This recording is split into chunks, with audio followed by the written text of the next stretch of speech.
Assalamualaikum sahabat UMV, kembali lagi dengan konten inspiratif dan menarik dari Al-Quran Braille Official. Dengan subscribe, like, komen, dan share konten inspiratif dari Al-Quran Braille Official, sahabat telah ikut berkontribusi dalam program pemberantasan buta huruf Al-Quran Braille. Mari kita simak video berikut ini.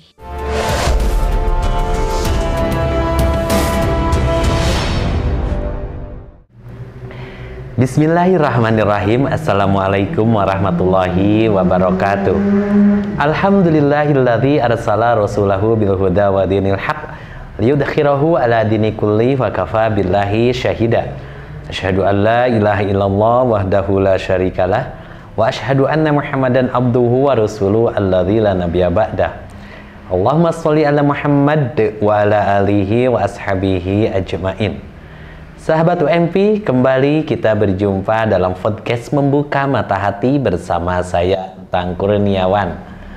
Syukur Alhamdulillah, saya merasa bahagia ketika kembali bisa berjumpa di channel kita tercinta Al-Quran Braille Official. Saya sampaikan terima kasih kepada sahabat UMP yang telah subscribe, share, dan komen. Mudah-mudahan menjadi amal ibadah tentunya. Dalam kesempatan kali ini, luar biasa, ini temanya ya, ringan-ringan berat, yaitu pembunuhan karakter. Supaya saya tidak merasa berat, makanya saya panggil teman saya, Wiwin Widaningsih. Assalamualaikum. Waalaikumsalam warahmatullahi wabarakatuh. Nah, kenapa senyumnya ditahan? Kendati pun kamu tidak bisa melihat senyum kamu sendiri, tidak perlu ditahan. Kenapa? Karena senyum adalah karakter. Iya. Oh, senyum adalah Karakter. Sifat yang mengekspresikan karakter. Kalau kamu kurang senyum seperti kurang karakter. Benar nggak? Iya, betul. Win, Ya. kali ini nih kita akan bahas tentang dua kata. Pembunuhan dan karakter. Ya? Iya. Nah, gitu. Tetong tegang. Saya tadi dari Jakarta nih, pulang hanya untuk podcast ke sini. Tadi dari Jakarta jam 6. Cepat juga ya, Pak? Oh, cepat karena kan ini ya macet dikit lah. Berangkat jam 6 nyampe jam 10 gitu. Ini apain ya? Kameramen kita ribut sendiri ya. Win, pembunuhan karakter. Apa sih pembunuhan, Win? Menurut saya, Pak, pembunuhan itu adalah Sintarik atau membunuh itu atau pembunuhan itu adalah memutuskan atau memberhentikan sesuatu. Memutuskan atau memberhentikan sesuatu sehingga prosesnya tidak lagi berjalan, gitu ya? Iya, betul. Itu pembunuhan. Iya. Berarti sama dengan mematikan ya? Iya, sama, Pak. Mematikan lampu, sedangkan Win matiin air gitu ya? Berarti menyetop ya? Iya, tapi nggak bilang Win bunuh air, enggak ya? Enggak. Gitu. Jadi pembunuhan adalah suatu tindakan yang bisa menyebabkan berhentinya, terputusnya suatu proses. Tentunya proses kehidupan, ya kan? Iya. Oke, kalau karakter? Karakter itu adalah sifat yang ada dalam diri seseorang. Oh, jadi sifat yang ada pada diri seseorang dan menjadi dasar dalam perilaku. Iya. Seperti kamu senyum gitu ya. Iya. Orang bisa lihat karakter kamu, benar nggak? Iya. Nah, terus apa lagi? Kamu cemberut gitu kan ya? Misalkan yang bawel, bawel atau yang pendiam kayak gitu kan itu dilihat dari perilakunya ya, Pak. Ada nggak temen kamu di kantor ini yang bawel? Ada. Siapa? Itu Pak yang lagi ngamera. Oh, yang kamera. Oh gitu. Iya. Maka pas sekarang ya. Iya. Karena kalau dia berisik, ntar nggak fokus kameranya. Tapi ceria terus, Pak. Oh, ceria. Tapi tadi mewek. Iya, lagi ada yang dirasakan. Ada yang dirasakan. Iya. Oh, gitu. Jadi macam-macam ya karakter gitu. Jadi sifat yang melekat pada diri seseorang yang mendasari perilaku orang tersebut gitu ya. Iya, betul. Nah, ini kita gabungkan menjadi satu. Pembunuhan karakter berarti adalah suatu tindakan yang bisa menyebabkan terhentinya apa ya, proses yang berkembang pada diri seseorang, benar nggak? Iya, betul. Nah, seperti Bapak nih pernah punya pengalaman nih, Win. Iya. Jadi dulu kelas Bapak itu dikenal dengan kelas pinter. Termasuk Bapak berarti ya? Bapak teh pinter kodek. Insya Allah. Jadi, wah kelas yang lumayan katanya ya. Jadi waktu itu ternyata kan sekelas itu ada berapa? 40 orang gitu ya. Yeah. Kemudian ada yang melakukan sedikit pelanggaran etika atau disiplin. Iya. Gitu kan. Nah, kemudian mungkin ada yang melaporkan tuh kepada guru atau apa. Wah, tiba-tiba masuklah guru-guru. Kemudian siapa yang begini, kan nggak ada yang mungkin berani ngaku ya. Iya. Karena itu kan malu kalau sampai ngaku ya kan. Iya. Akhirnya ya udah, karena nggak ada yang ngaku, semuanya lepas kaos kakinya, dilepas semua itu. Wah, itu pun kan bagi beberapa perempuan yang menganggap bahwa kakinya itu aurat, itu agak bingung kan. Iya. Untung pakai bajunya mereka panjang-panjang ya. Iya. Nah, udah gitu kita semua diabringkan ke lapang. Atuh bukan masalah panasnya lantai lapangan, bukan masalah panasnya terik matahari, tapi itu tuh pandangan ratusan siswa yang ada di situ melihat semua ke lapangan. Ada apa nih kelas itu katanya kan. Iya. Gitu. Pada ngeliatin deh, kita semua nunduk aja gitu kan. Yang nggak berbuat juga ikut tunduk, karena apa? Coba merasa malu, ya nggak? Kita yang sering kali disebut itu mah kelas unggulan, di mana unggulannya kalau tiba-tiba karakter kita seolah-olah dipertontonkan. Dan kan karakter yang kalau diabringkan ke lapangan begitu berarti kan karakter buruk yang dipertontonkannya. Iya. Benar nggak? Benar. Nah, kita malu padahal itu kita tidak melakukan apa-apa, atau hanya 1 atau 2 orang saja yang melakukan itu. Nah, itu kebayang tuh. Itu pernah kejadian tuh. Sehingga kita itu jadi apa ya? Kelas kita tuh menjadi nggak nyaman. Kayaknya kelas yang paling nggak etik gitu ya. Iya. Kelas yang paling nggak bermoral. Padahal maaf ya, apa yang dilakukan oleh teman itu pun dilakukan oleh orang-orang lain di kelas lain. Cuman masalahnya yang lain nggak ada yang melaporkan. Iya. Kan gitu. Iya. Nah, tapi kita yang kena. Jadi ini juga pelajaran nih bagi para penyelenggara pendidikan ketika hendak memberikan punishment atau hukuman kepada siswa, itu hendaknya dasarnya adalah pendidikan. Setuju nggak? Setuju. Kenapa? Karena kalau sampai kita memberikan hukuman dengan tidak ada unsur pendidikannya, itu bahaya. Membuka aib seseorang itu dilarang dalam agama. Oke, ada orang yang bersalah, mestinya lakukan dulu penyelidikan. Siapa yang melakukan itu? Benar nggak? Betul. Nah, udah ketahuan nih, jangan langsung lantas, oh ternyata kamu orangnya di depan yang lain. Oh, nggak boleh begitu. Panggil ke ruang bimbingan konseling. Tanya, kenapa kamu sampai melakukan itu? Tahu nggak, itu adalah bentuk pelanggaran. Tahu. Terus kamu apa yang harus kamu lakukan? Kalau nggak ada hukumannya, itu wajar nggak? Dia pasti akan menjawab nggak wajar. Karena setiap pelaku indisiplin pasti harus ada hukumannya. Maka hukumannya apa? Misalnya berikanlah hukuman yang hanya dia sendiri yang merasakannya. Benar nggak? Iya. Nggak boleh orang mengetahuinya. Jadi menghukum orang dengan membuka keaibannya di depan orang itu sangat tidak berpendidikan menurut Bapak. Benar nggak? Iya, betul. Jadi misalnya ya, pernah juga Bapak waktu di asrama nih, ini cerita nih. Iya. Cerita. Ada anak asrama. Ya biasa, namanya lawan jenis, kendati pun tunanetra kan cinta mah tetap punya ya. Iya, pastinya Pak. Kamu dulu kan juga begitu, punya rasa cinta. Iya. Cuma dulu doang atau sekarang? Dulu pernah Pak, sekarang juga sedang insya Allah. Gitu. Jadi dulu ada ceritanya, istilahnya pacaran. Kemudian si teman Bapak ini yang berdua ini melakukan kontak fisik, kan gitu ya. Iya. Nah, itu langsung diriungkeun, tahu nggak, dikumpulkan. Kumpulin. Diberitahukanlah tentang apa yang dilakukan oleh sepasang ini. Kira-kira malu nggak tuh? Malu banget. Malu. Ya, Pak. Terus sudah gitu udah diomongin aja doang, udah nggak ada apa-apa. Bayangin coba. Jadi mempermalukan menjadi sebuah punishment itu nggak baik. Mestinya dalam melakukan suatu hukuman, menegakkan aturan, nggak mesti harus membunuh karakter. Kan tujuannya biar orang lain tahu, kan tujuannya biar orang lain tidak ikut-ikutan. Iya. Saya pikir caranya tidak dengan seperti itu.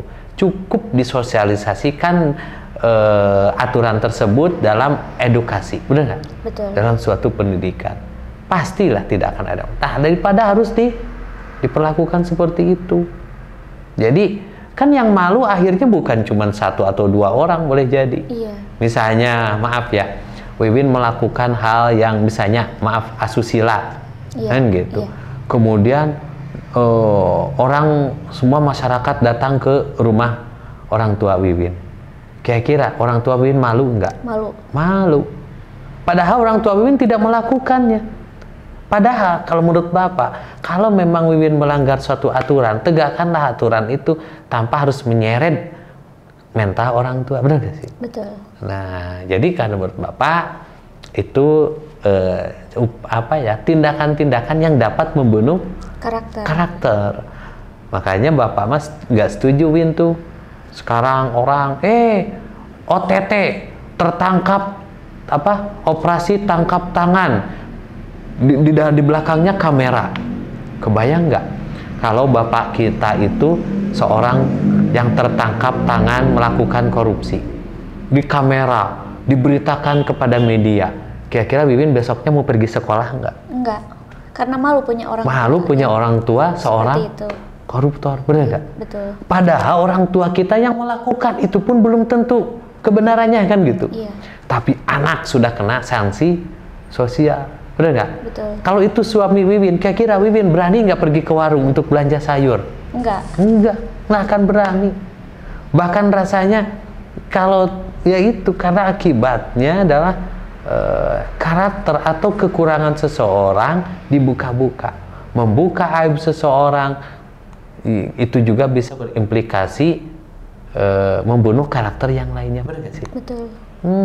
Jadi oleh sebab itu makanya kita tegakkanlah aturan, tegakkanlah hukum tanpa harus mengganggu karakter, benar nggak? Iya. Kan Bapak pernah merasakan ya Pak, ketika tidak bersalah tapi ke bawah-bawah ya Pak. Ya. Itu perasaan Bapak sendiri bagaimana Pak? Apakah jadi kesal ke orang yang melakukannya atau bagaimana Pak? Ya pertama Bapak gini, misalnya dulu ketika di asrama begini ya. Kan dulu Umi Maktum Voice itu ada di asrama. Kemudian tiba-tiba ada anggota Bapak yang melakukan suatu tindakan yang bikin malu sebenarnya. Iya. Kan? Iya. Tapi kan Bapak tidak lantas bikin malu ya. Kemudian terpublish, ada orang yang mempubliskannya. Kan gitu. Iya. Anggota UMV gini. Iya. Kan dulu banyak yang nyinyir tuh ke kelompok Bapak tuh. Iya. Padahal dia juga bukan cuma anggota UMV, dia juga siswi sekolah, anak asrama ini, tapi yang diserangnya adalah UMV-nya. Padahal dia adalah anak asrama ini, anak sekolah, kan gitu ya. Bahkan juga ikut di grup seni yang lain, tapi yang diserang adalah UMV. Oh, berarti ini tujuannya bukan untuk menjatuhkan karakter dia semata. Nah, Bapak belum apa-apa udah ke bawah-bawah. Bapak langsung datang. Kamu benar melakukan ini. Iya, gini. Terus apa sih penyebabnya? Bla bla bla bla bla bla bla. Oh, kan gitu. Yang kita pahami gitu ya. Ya akhirnya kadang-kadang kan, oh kenapa dia sampai seperti itu? Ya enggak? Iya. Ya karena pasti ada sesuatu, ada jalannya dulu. Kenapa Wiwin bisa sampai kantor? Ya iya, Wiwin dari di mana Win? Dari Cijerah ya? Cijerah, ya. Dari Cijerah. Kan bisa ke sini pasti ada jalan-jalannya, benar nggak? Iya. Kenapa Wiwin bisa sampai ke kantor? Nah, Bapak juga seperti itu dulu yang dilakukan. Malu, ya malu. Tapi ketika Bapak sudah dapat keterangannya, ya sudahlah. Walaupun Bapak tetap jadi bulian. Wah, cuma anggota UMP, anggota UMP gitu, kan gitu. Nah, jadi ya buat Bapak, karena memang tujuannya ingin membunuh karakter orang lain. Kira-kira pengalaman apa yang pernah kamu alami? Ya di asrama juga pernah merasakan sih Pak dulu. Gitu. Iya, baik waktu SMP ataupun waktu SMA juga gitu. Misalnya kamu tidak piket, tapi diobrolin di depan orang lain gitu kan ya. Iya. Nih Wiwin nih suka melanggar misalnya kedisiplinan, nggak piket. Padahal itu ada misalnya boleh jadi ada tamu misal. Iya. Itu kira-kira bisa membunuh karakter kamu nggak? Bisa, atau bahkan misalnya satu kamar nih Pak, satu kamar misalkan ada 5 atau 4 orang. Nah itu ada satu orang yang melakukan peraturan, yang melanggar peraturan. Itu semuanya kena gitu. Satu kamar itu pokoknya ada sanksinya berlaku untuk sekamar itu gitu. Oh, padahal dan kita bisa jadi benci kan pada pelaku. Oh, gara-gara kamu sih kan gitu. Iya, nah, padahal nggak boleh. Akhirnya dia menjadi dapat hukumannya jadi bertumpuk-tumpuk ya nggak?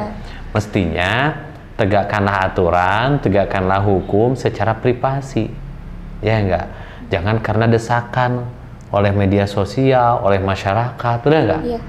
Tapi dengan alasan kan saling merasakan gitu Pak.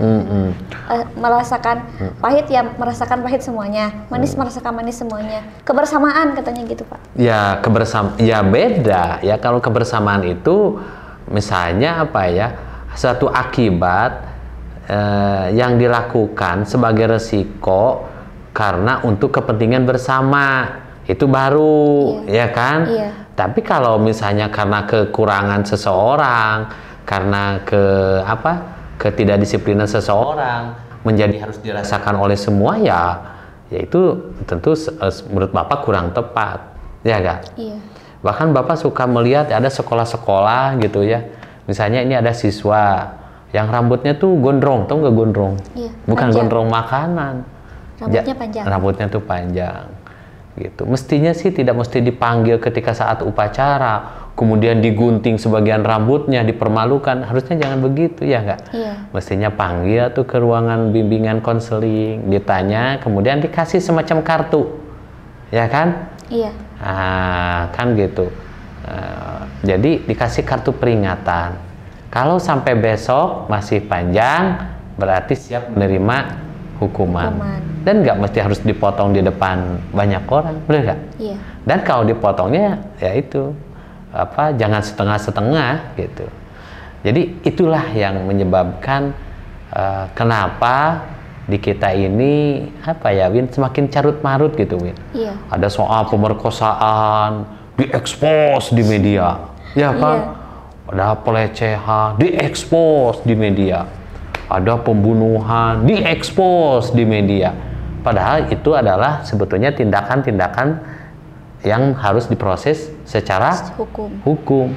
Bukan harus diproses dengan cara dibuka-buka kepada media. Benar nggak? Betul.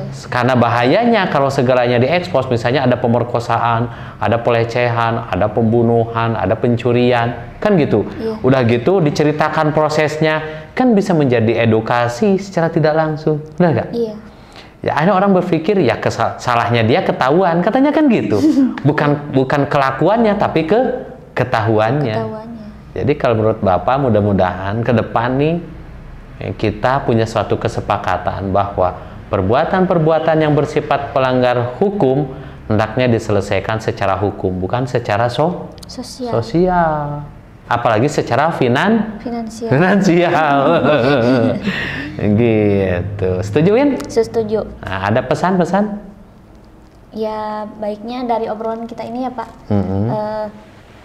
Sebagai, kan kita juga, atau misalnya saya nanti ketika punya anak ya Pak ya, nanti tuh bisa diterapkan juga kalau ngasih hukuman itu jangan sampai di depan adiknya ataupun di depan saudaranya, kakak atau di depan kakaknya gitu. Jadi harus dipanggil secara individu gitu. Kan suka ada tuh Win, orang tua ya yang ke anaknya itu bukan di depan orang lain, dicabokan ya, dimarahin, bahkan dasar kamu malas gitu. Itu tuh ada orang lain ya. Iya. Mestinya bawa dulu ke rumah, kan lakukan dialog dan kedisiplinan di rumah, tanpa harus mengeksposnya, benar nggak? Betul. Oke, baik Win.